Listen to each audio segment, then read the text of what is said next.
Hey there, sweetheart. Religion, it's good for you, baby. Well, maybe so, maybe not. You know, there are three arguments regarding religion. The first argument is that the stories are true. The second argument, and it's becoming the more popular, I think, is that the stories are useful. And then the third argument is that there's something wrong with the speaker for pointing out the faults in religion itself. Well, tonight, I'll be pointing out the faults of religion, and I'll be pointing them out to my counterpart on my right, the extinguished James Young. Now, I do want to point out that James is a former fundamentalist preacher, so his opinions will carry a lot of weight. So tell me, James, what is it about religion that's so damn wonderful? Look, this is a no-brainer, Joe. Well, then you're well qualified to... Well, sorry. You can save the ad hominem, because we're going to make a very strong argument that religion is a viable and contributing factor to human existence. And in our society today, it's indispensable. And I'm going to go over a number of reasons why this is so. And despite the best efforts of atheists and secularists and humanists to try to destroy the credibility of religion, I'm going to point out the obvious credibility that religion does have. And now you've invited me here. The whole group is nothing but atheists. There's not even another Christian here other than myself. So I got to do this all by myself. But I'm up to the task, as you will soon see. So you got a big plate full here to handle. Now I'm going to start out, first of all, imagining a world in which there was no religion. If we were to snap our fingers and all of the religious institutions around the world just suddenly disappeared, we would have an enormous collapse of human economies everywhere around the world, because religious institutions create jobs. There's billions and billions and billions of dollars involved in this religious economy. And if you were to destroy that, you just destroy the lives. You damage the lives of millions of people, not just a few people, but millions of people. So it's just from a practical consideration of the economic impact of destroying religion and creating a world of chaos, which is what would end up resulting, you would have a big problem. But I'm not going to let you stop and interrupt me there. I'm going to mention a few more points. Well, I don't want to get too many points ahead of ourselves. I will get it. You can take them. I'll give you uninterrupted time to attack religion. Believe me, you'll have plenty of chance to do that.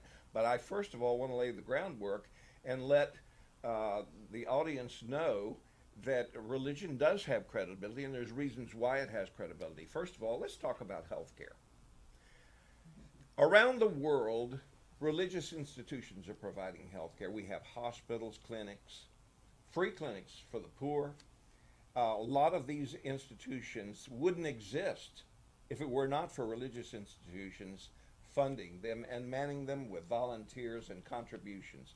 So this is not something that you just ignore as a part of the equation. Does religion contribute to the welfare of humanity? Of course it does. And this is just one aspect. Education. We have education that is substandard. And the religion has stepped in to help promote education and elevate the educational standards of our children. And not only that, while we have them in these Christian schools, and I'm going to defend Christianity here, because not all religions are equal, and you can attack Islam all you want. I don't care.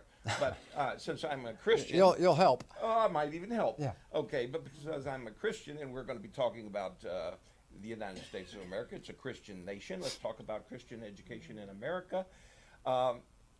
Everyone recognizes, almost everyone, except a few small percentage of the population which call themselves atheists, recognize that religious schools are contributing to the cause of better education. And that's why even the government and your Florida legislature and your governor and everybody is on board.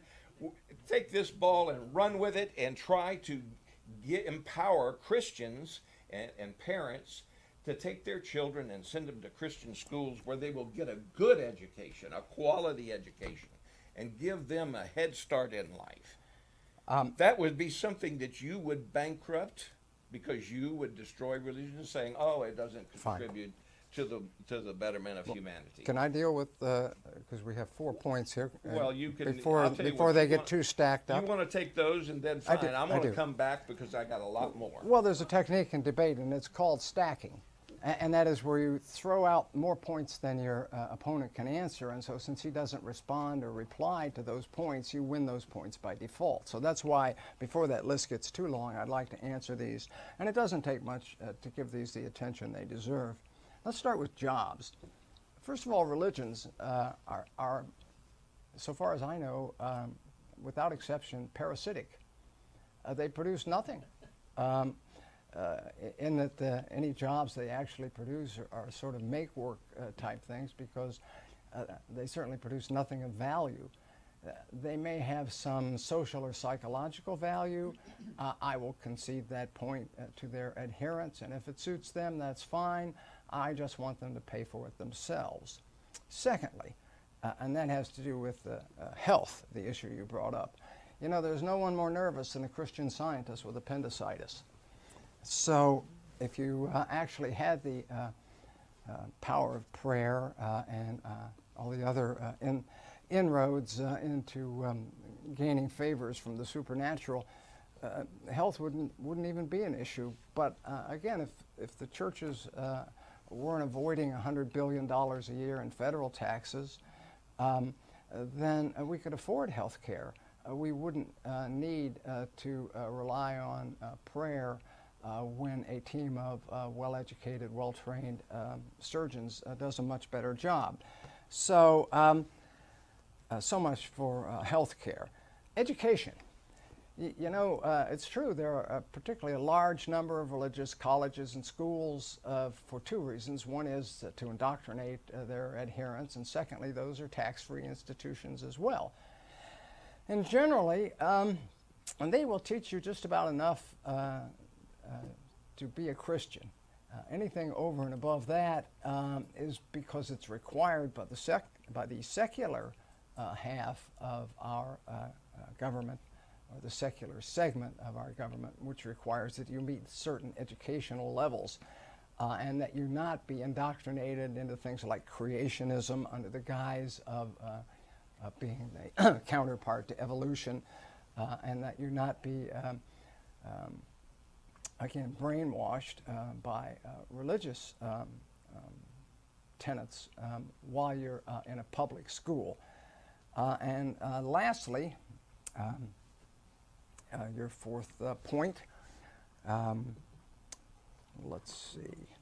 Well, while you're dwelling on that, let me just... Well, I'll go ahead. Yes, okay. Mm-hmm. First of all, let me remind you that all of this money that is being invested in the religious infrastructure stays in the United States of America.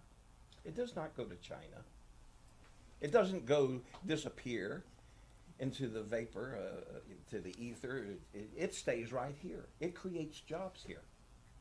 So you can criticize the fact that religious institutions get tax breaks, but you know, so do all companies. There's lots of special interest businesses that gets tax breaks and pay no taxes whatsoever. Some of the richest corporations in America pay zero in taxes, like Apple Computer. Okay, so you don't seem to have a problem with Apple getting away free, but Apple sends its dollars to China.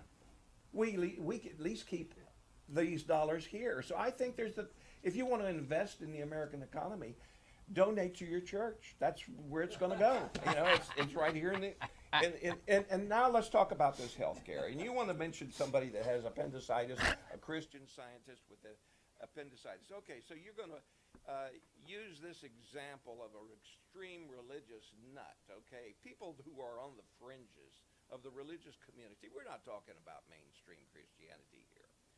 So your argument fails because if that's the best you can do, sorry. There's a lot of people get good health care in Catholic hospitals and Baptist hospitals and as long as they don't want an abortion. Right. And as far as education, parents should be in control of their children's education if that's what their parents want. If they want their children to have a good, high-quality Christian upbringing, then let them send them to a Christian school. The government mandates that it must be educated, but it doesn't necessarily mandate that they must be secularly educated. So now I will turn it back to you, and you can go ahead with your fourth point, whatever that was. In the first place, they do mandate that it be secularly paid for. The Blaine Amendments, which are in 30-some states, all say that no money whatsoever shall ever be transferred from any state agency or by any state agent to any sectarian organization at any level. So it is, in fact, prohibited.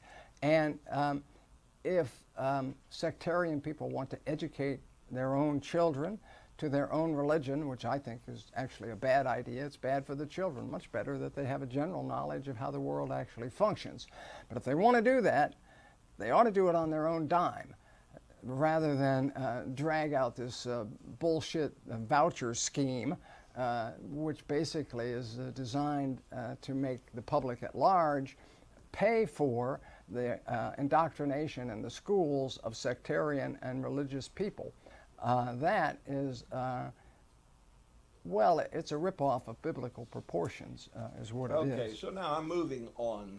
Let's talk about some of the scourges that plague our cities and our communities, such as drug and alcohol addiction. You don't see any atheist clinics set up to treat people who have these kinds of problems, but you do certainly see many religious institutions addressing this human need. And as far as sexual deviance in our communities, who's fighting against those more than anyone? Your religious institutions, but you want to destroy that. So I guess it would be a big boon for the sexual deviance if we got rid of religion. You could go out and do anything you want. They already do. And of course, you know, if you want to address problems like teen pregnancy and STDs, the best thing to do is just don't have sex. Right. So, you know, you can criticize this all you want, but abstinence is actually the solution to the problem. Right. I see some heads shaking no, but, you know, I'm here to argue the Christian point of view.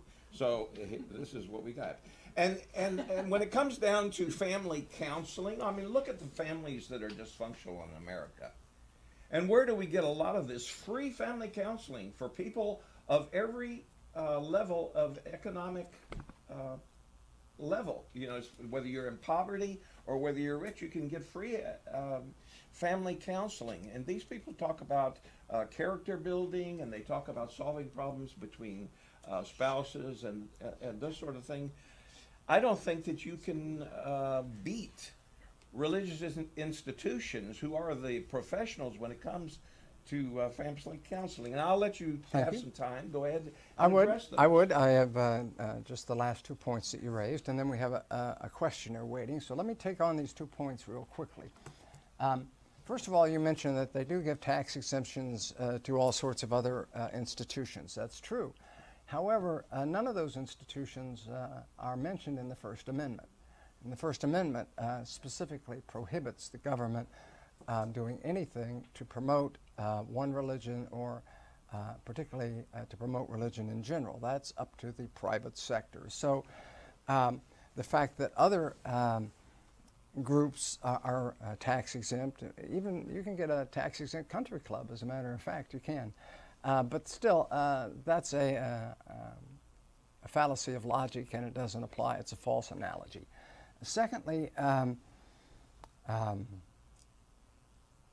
you mentioned health care and paying for that. You know, if you took the 10% that you're supposed to tithe to the church every year of your pre-tax income and put that in an IRA or a investment vehicle of some sort, you'd have millions of dollars when you're retired, and you wouldn't have to go to a nursing home or go on the public dole because you're not going to get back the 10 times or the 100 times that you're expecting for the money that you've invested so far. And lastly, when you said that you, I forget the exact phrase, you can't beat the family system or something like that as it's laid out in the Christian structure, but you can in fact beat your wife and your children. It's specifically recommended that you beat them often, that you raise a welt, and that you do it soon, and that it's good for them. So I'll agree with you on that. Well, It's hard to beat. anecdotal, It's hard to beat that. Examples of religious nuts on the fringes, you know, that do these extraordinarily idiotic, crazy, lunatic things, does not make a valid case against religion. They're a small minority. They don't represent. Thank you for the no Christianity, true and, Scotsman argument. Please don't interrupt me, though, while I'm trying to make a point. Oh, I'm sorry. I thought you had And made a I don't point. really want to argue the issue of the taxes forever, because that would take this entire program, but we can argue about that more at some other Yeah, time. we could have a session just on that. You're Because right. I've said enough about that. If you want to invest in America's economy, the best place to do it is to put it someplace where you know those dollars will stay right here in America and will keep right on working. Okay, now you can go to the person who has a question. Okay. Your Hi. name and your question, please. I'm Tracy, and I've got two things that I wanted to talk about real quickly. Okay. One is you brought up the point of how the churches teach abstinence as a way of controlling birth control. Two things. One, abstinence is probably the worst method of birth control because we all know it simply doesn't work. The secular community does address this with actual birth control methods that do scientifically work. And also, I wanted to talk about alcohol and drug treatment. The 12-step program, Alcoholics Anonymous, it doesn't work. It doesn't work, but yet our courts keep sending people as if it's going to work to these programs where the secular... Yeah, repeat customers, exactly. Whereas there are some other methods, some cognizant methods that the secular community and the professional psychological community have come up with, but yet the judges don't order it. So nobody really knows about it, and it's probably going to be a whole lot more effective than wishing or praying or casting of spells to try to treat drug treatment. Well, you can say what you want about Alcoholics Anonymous, but the fact is, Alcoholics Anonymous does help people who have a drug and alcoholic addiction, and yes, it does have religion mixed within it. And since you can't really take the religion out and judge Alcoholics Anonymous without the religion, or as opposed to with the religion, you can't really say that the religion does not help, because it is actually a known fact. Then when people can rely on what they believe is a higher power, whether that be a rabbit's foot or a god, the fact is it does give them a self-confidence, it empowers them psychologically to overcome adversity.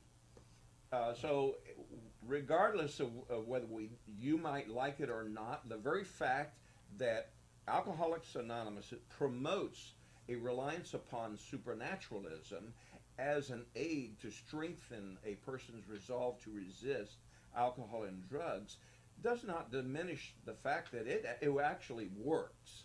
It works. And yes, there may be some secular institutions that treat people with alcohol and drug addiction, but if they're not offering something like a rabbit's foot to help that person believe in themselves and their ability to overcome adversity, they are handicapped, quite honestly. Alcoholics Anonymous has the same recidivism rate as any other program. One of the reasons that they appear to be more successful is that they cook the numbers. They only tell you the success rate of the people who finished the program. 90-some% of the people drop out of the program before it's complete. So they're basically only telling you their success rate based on 10% of their actual clients. So their failure rate is as bad or worse than the public at large. And the best plan for stopping, of course, is the one-step plan. Well, you know what, I don't think that's really a valid argument against religion, because if religion helps even one person, it's helped one person. Period.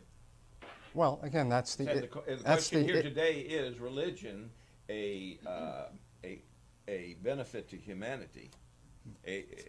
And the argument that it helps one person, therefore it's a benefit, is again, it's a specious argument because it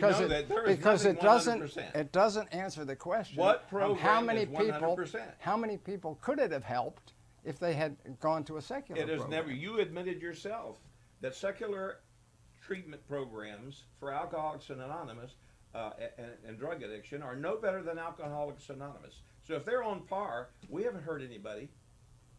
Religion has not been a cause for evil in treating people who are suffering from drug addiction and alcohol. So your argument is that at least break even.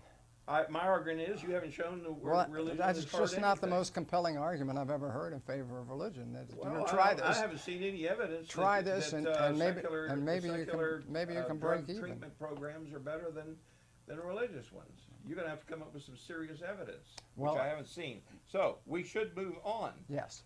All right, let's talk about character building. One of the biggest problems we have in our society is children are raised without character building. They're not giving values.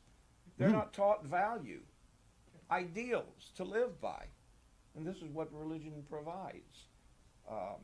You may not agree with those ideals, but by looking up to an authority figure who promotes love and peace, this helps build character in children. And we add to that by having child programs in churches where the children can get together and play and recreate in a healthy environment, away from the perverts.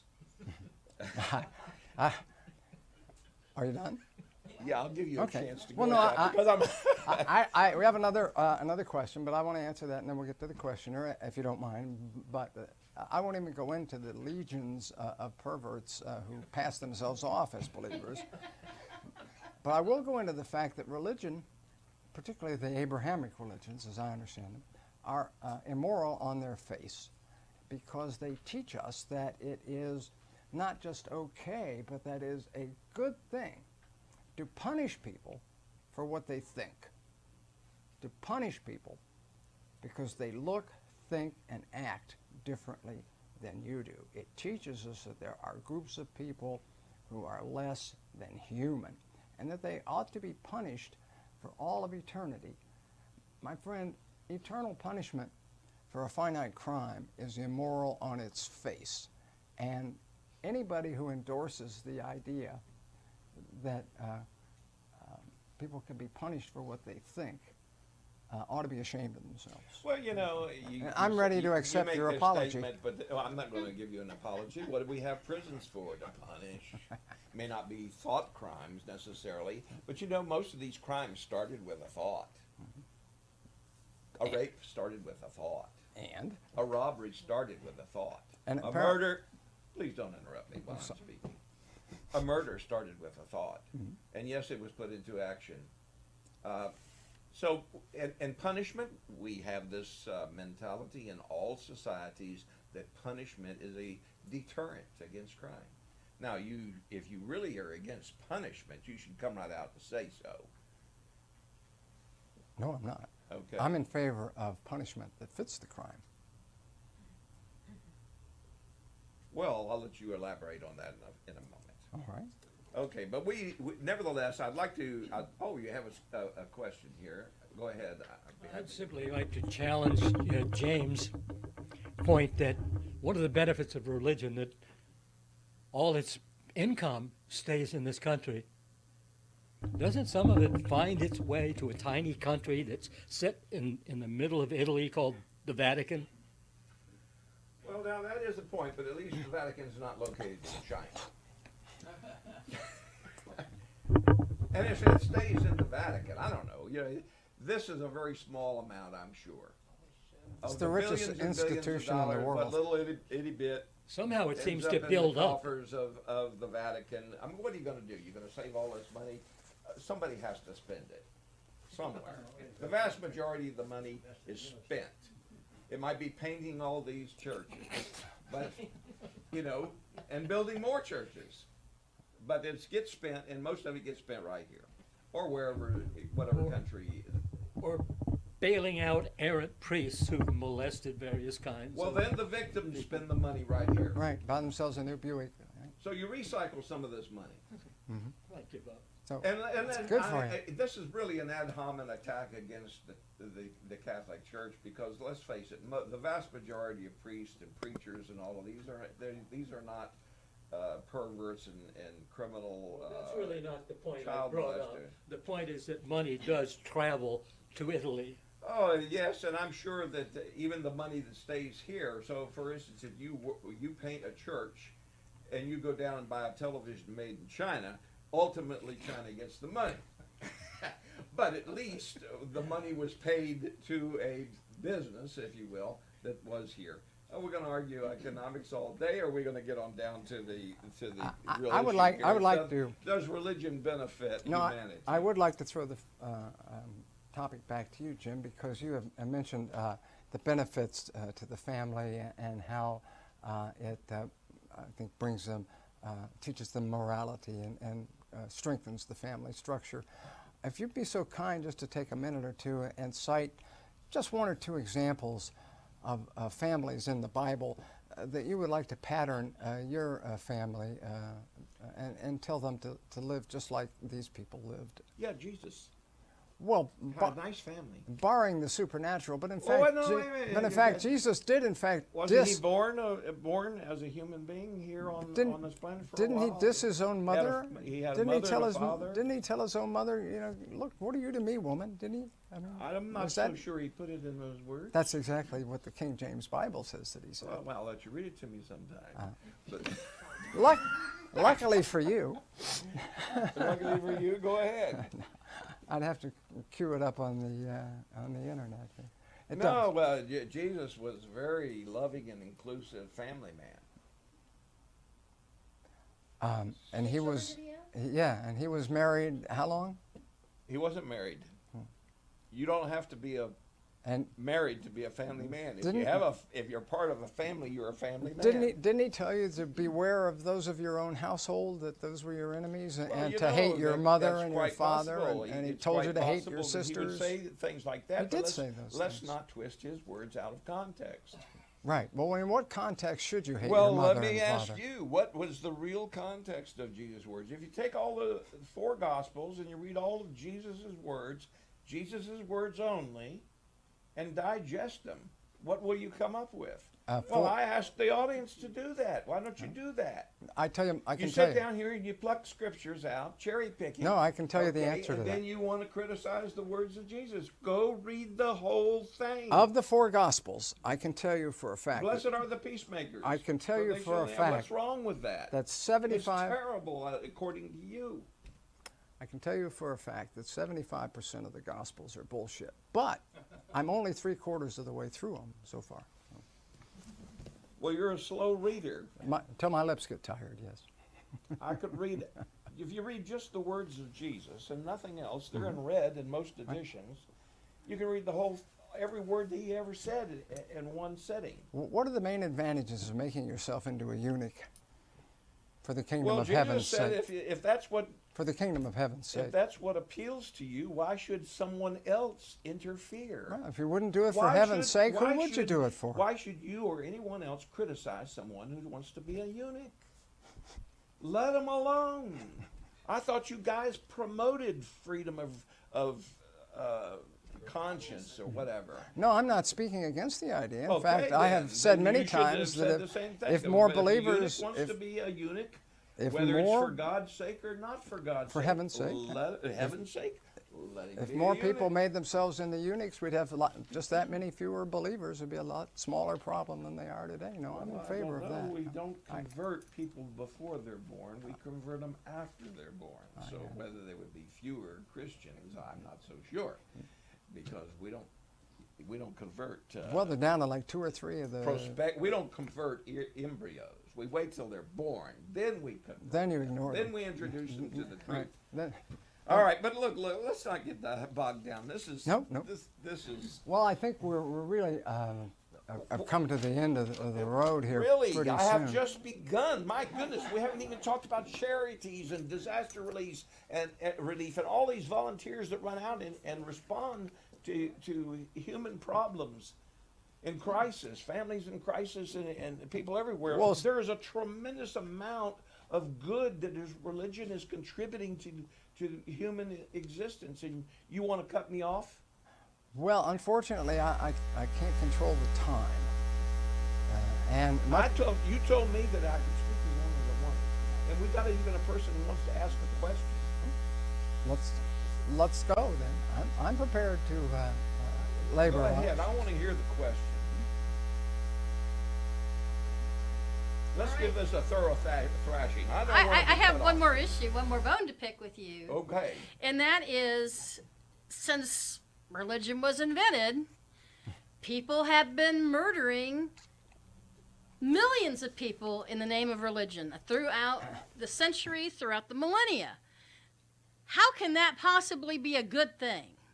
It isn't a good thing. But it's all in the name of religion. Well, look, you know, you can always find some loonies that'll go out and murder people. Millions But of people. Because they're religious nut loonies, that's not a case against religion. You've got to show that religion is the underlying cause of that. Well, rather yeah, it than- was for the spread of religion. Well, It was wait in a the name minute. of to Wait just a spread minute. religion across the world. People were murdered, millions and millions. I don't care what community or nation or religion we're talking about, or ideology, or even secularism. There are people who do good things. There are people who do evil things. You can't say, oh, because this person, this group of people that do good things have this ideology, philosophy, or religion, or lack of religion, that is a reflection upon Everybody their gets religion. a chance. Give me a chance. Give me a chance. Okay, but by Well, the same a token, shorter chance. if they're doing good, you can't say that it's not because of what they believe. You have to establish why people do what they do. And if their religion is the cause, fine, show that. Because everybody's doing good and everybody's doing evil.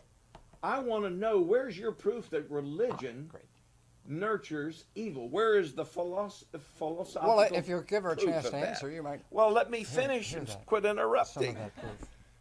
I know you want to cut me off. You don't seem to want this Christian case being made. I do want to cut All you right, off, then as a let- matter of fact, let's because do it. we're not here to preach. We're here to discuss this. I mean, you can't have a discussion with only one person Oh talking. my goodness.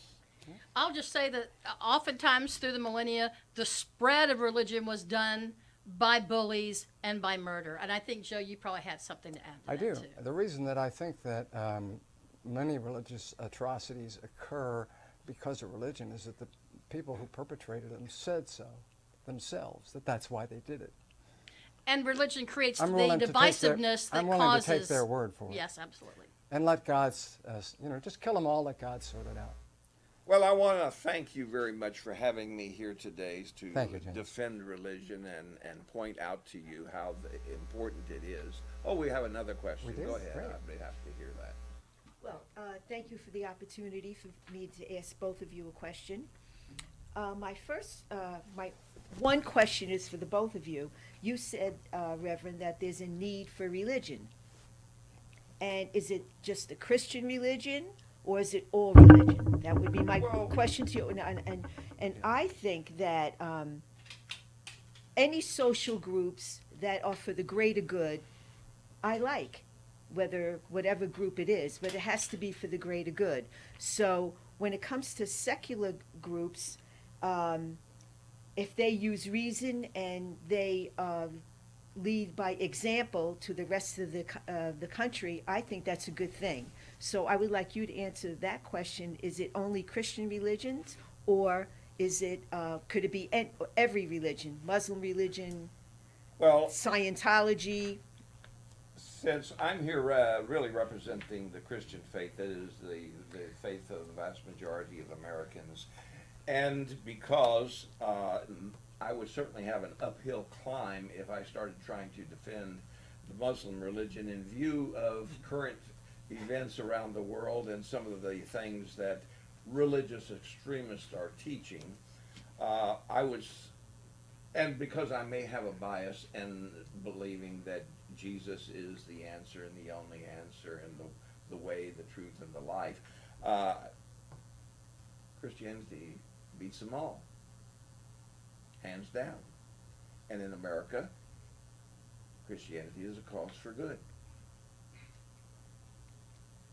Does that answer the question? Well, not really, because you said religion is a good thing. And I don't think religion, I wouldn't say religion is Christianity, because you said religion is a good thing. Well, you know, I mean, people that's what I'm define saying. religion, Christianity is a religion, because Yes. if you look at the dictionary definition of religion, religion is defined as a belief system in a supernatural deity, belief and worship in a supernatural deity deemed to be the creator of the universe. Now, there are other definitions for religion that can make anything a religion. And a lot of people like Correct. to abuse that and even call atheism a religion. But in truth, you don't worship anything. So if we get down to Well, just it's a belief. if we Belief. get down to just confining religion to the theist community that believes in deities and their impact, then I think we've got our cup pretty full just dealing with that. Now, as far as other institutions that call themselves religious, for instance, religious humanism, somebody might argue a totally different argument about that than I would. But that would be for another time, I think. And Joe? Yes. My comment? Wasn't related to what you were immediately discussing, but to what you said as part of that, which was leading by example. That's right. And this is a perfect example of the hypocrisy of religion. And I'll just probably close out my section with this quote, because Jesus tells us to love our enemies. He burns his. So much for leading by example. Well, he gives people eternal life, you know, and he gives the people hope. He gives their lives meaning and focus. And so we can, you know, concentrate on one little itty-bitty aspect and try to make that the only thing that people should consider, or we can actually look at the big picture. And that's what I'm asking people to do here today, is look at the big picture. Right. And the big picture is that 99.9% of the people who are now alive or have ever lived are not going to make it to heaven. How in the world you can construe that as a message of hope defeats me. And I'm not here to disparage anything, but to say to anyone, you're going to get eternal life. I mean, that's really isn't carrying that what it. people want? Of course, it's the ultimate carrot. Make that life. Yeah. Okay, so religion gives Is them that what they reason? want. I mean, let's talk about reason. That is not reason. Thank you. It's called Okay, you're welcome. in less enlightened times, they call that a bribe. Okay, so James, you're going to cut this program off now, and and we're going to do this again at our next get-together. Thursday we're going to take up where we left off, We are. except We're going to reverse our positions on the issue. okay, we may have to have some conversion. Yeah, right. So, Okay, so we'll leave you in suspense over that, but we would like for you to tune in to part 2 of this question: is Christianity or religion a cause for good? and by the way, part 2 will be conducted in a chain-link cage.